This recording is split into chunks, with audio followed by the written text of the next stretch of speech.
Pernah gak sih kalian berpikir seberapa besar peran kepemimpinan dalam kesehatan kita? Nah, ternyata kepemimpinan itu bukan cuma soal jabatan atau posisi yang tinggi, tapi tentang bagaimana seseorang itu mampu menginspirasi, mengarahkan, dan membawa perubahan nyata untuk masyarakat. Nah, dalam bidang kesehatan, peran seorang pemimpin itu sangat penting, dimulai dari penanganan pandemi, pengendalian penyakit, sampai ke penguatan layanan primer itu membutuhkan pemimpin yang visioner, cepat tanggap, dan kolaboratif.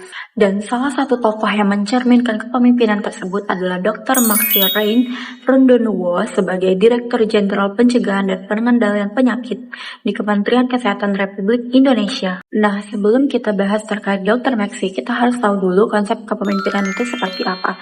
Jadi, kepemimpinan adalah kemampuan seseorang untuk mempengaruhi, menggerakkan, dan memotivasi orang lain untuk mencapai tujuan yang sama. Salah satu teori kepemimpinan yang relevan adalah teori dari Peter Senge, seorang pakar manajemen dari MIT. Nah, dalam bukunya yang berjudul The Five Discipline, Senge memperkenalkan konsep The Learning Organization, yaitu organisasi yang terus belajar dan berkembang dari berbagai pengalaman.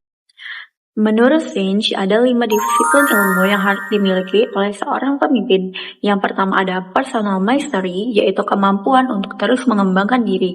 Yang kedua adalah mental models, yaitu kesadaran terhadap cara berpikir seseorang yang bisa menghambat atau mendorong perubahan.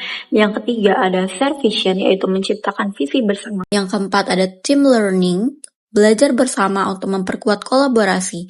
Yang kelima ada system thinking, yaitu kemampuan melihat masalah secara menyeluruh dan saling terhubung. Kelima prinsip ini harus bisa diterapkan di dunia kesehatan di mana perubahan dan pembelajaran dilakukan secara terus-menerus. Sekarang kita masuk ke tokoh utama kita yaitu Dr. Maxi Rain Rondonuwo. Beliau adalah seorang dokter sekaligus birokrat yang saat ini menjabat sebagai Direktur Jenderal Pencegahan dan Pengendalian Penyakit di Kemenkes RI.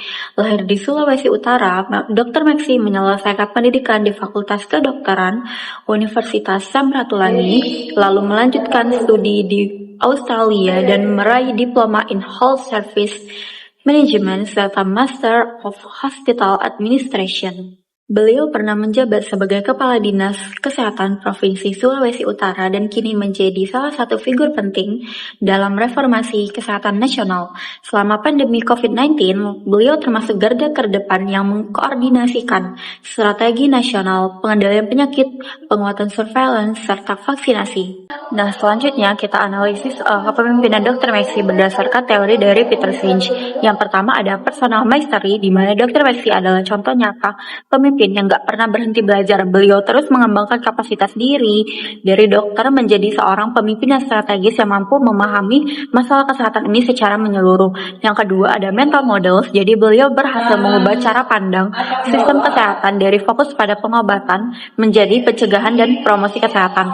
Yang ketiga ada share vision, di mana Dr. Maxi ini mampu membangun visi bersama di antara banyak pihak dengan tujuan Indonesia sehat melalui sistem pencegahan penyakit. Yang keempat ada team learning, jadi beliau mendorong kolaborasi antar unit dan antar profesi, namun masih bisa diperkuat lewat forum refleksi lintas wilayah. Yang kelima ada system thinking, jadi beliau melihat kesehatan sebagai satu sistem besar yang terhubung mulai dari surveillance, promosi, pelayanan, hingga kebijakan publik. Salah satu contoh nyata kepemimpinan beliau adalah transformasi kesehatan pilar kedua, yaitu penguatan layanan primer dan pencegahan penyakit. Kebijakan ini lahir karena meningkatnya penyakit menular seperti TBC dan DBD serta penyakit tidak menular seperti diabetes dan hipertensi. Dengan pendekatan problem solving cycle, Dr. Maxi dan timnya menganalisis akan masalah, merancang solusi berbasis data, lalu melakukan implementasi yang melibatkan banyak pihak dari fasilitas kesehatan, dinas kesehatan, hingga masyarakat. Pendekatan ini membuktikan bahwa beliau bukan hanya pemimpin yang administratif, tetapi juga pemimpin pembelajar yang menerapkan teori Peter Senge secara nyata. Nah, dari kisah ini kita bisa belajar bahwa kepemimpinan dalam kesehatan itu bukan hanya soal kebijakan, tapi tentang membangun budaya belajar dan kolaborasi. Dr. Maxi Rain Rondonuwo adalah contoh nyata bagaimana teori ini bisa diwujudkan dalam tindakan, yaitu seorang pemimpin yang berpikir sistematik, membangun visi bersama, dan terus belajar dari setiap tantangan yang dihadapi. Sekian pemaparan dari saya. Terima kasih atas atas perhatiannya. Wassalamualaikum warahmatullahi wabarakatuh.